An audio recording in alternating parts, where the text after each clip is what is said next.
பெரம்பூர்ல அவருடைய முதல் பிரச்சாரம் ஸ்டார்ட் பண்ண போறதா ரொம்ப பாசிட்டிவா டிவிகே சைட்ல இருந்து இருந்துச்சு. ஒரு முதல் பிரச்சாரம் அப்படின்னும் போது ஒரு சென்டிமெண்ட்டாகவும் பார்ப்பாங்க. நம்ம ஸ்டார்ட் பண்ண போகிறது கரெக்டாக நம்ம தேதியெல்லாம் குறித்து கரெக்டாக ஸ்டார்ட் பண்ணுறோன்ட்டு. இப்போ பார்த்தீங்கன்னா அந்த இடத்துல ஒரு பள்ளம் வந்திருக்குன்னு சொல்லி மாநகராட்சி தரப்பில் அங்கே ஒரு பள்ளம் தோண்டிட்டாங்க அப்படின்றாங்க.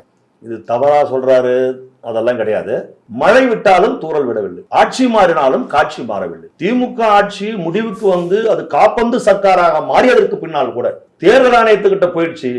தேர்தல் ஆணையம் ஒரு சுதந்திரமான ஒரு அமைப்பு, ஒரு நேர்மையான ஒரு அமைப்பு, இது வந்து தவறு நடக்காது அப்படின்னா தமிழ்நாட்டு மக்கள் ஒட்டுமொத்தமா எல்லாம் நினைக்கிறோம்.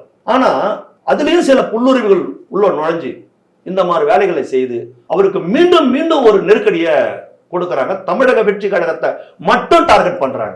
ஓகே, ஓ ஒரு நீங்க வந்து 3000 பேர் கேட்கறீங்க அப்படின்னா அனுமதி கொடுக்கும் போது எவ்வளவு பேர் வருவாங்கன்னு கேட்பாங்க. அதை சொல்லணும், எவ்வளவு பேர் வருவாங்க, எவ்வளவு நேரம் இந்த நிகழ்ச்சி நடக்கணும். அப்போ 3000 பேர் சொல்றாங்க. சரி, 3000 பேர் கூடுறதுக்கு அது இடம் இல்லை அப்படின்னா சென்னையில 3000 பேர் கூடுற இடம் எங்க இருக்குது சொல்லுங்க. எந்த இடத்துல எந்த சாலையில 3000 பேருக்கு ஒரு இடம் சொல்லுங்க. இல்ல 3000 பேர்னு ஏன் விஜய் அவர்கள் கேட்கிறோம்? ஏன்னா அவங்க கேட்கறாங்கல்ல. இப்ப விஜய் வந்து எனக்கு 500 பேர் தான் வருவாங்கன்னு சொல்ல முடியுமா? முடியாது. இதை நம்ப முடியுமா? முடியாது. புரியுதுங்களா? அப்போ ஒரு 3000 பேர் வருவாங்கன்றாங்க, கூடுவாங்க.